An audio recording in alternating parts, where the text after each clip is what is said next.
1 наурыз Қазақстан Республикасындағы алғыс айту күні. Алғыс айту күні негізі 1992 жылы қаланған жерге болады. 1992 жылы ел тәуелсіздігінің 1 жылдығына орай өткен Қазақстан халқы форумында елбасымыз Қазақстан халқы ассамблеясын құру туралы идеясын ұсынған болатын. Алғыс айту күні біздің Қазақстандық қоғамның өзіндік ерекшелігінен туындаған мереке. Бұл күні халық бір-біріне барынша алғыс ризашылығын білдіруге тырысады. Кіші үлкенге, дос-досына, ұжым мүшесі барша ұжымдасқа дегендей ақ нөпір тілек. Енді біз сіздерге Жібек Искакованың алғыс айтамын өлеңін оқып береміз.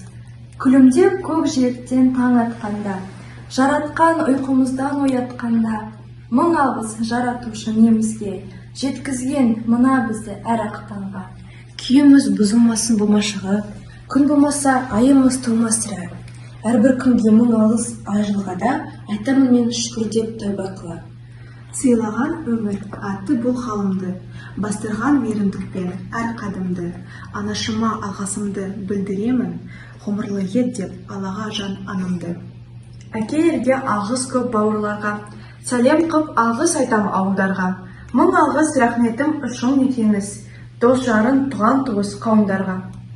Болады әрқашанда еңсем биік, жүремін жаратқанға басымды иіп, таныстарым, достарым сен аман бол, айтамын өздеріне алғысты үйіп.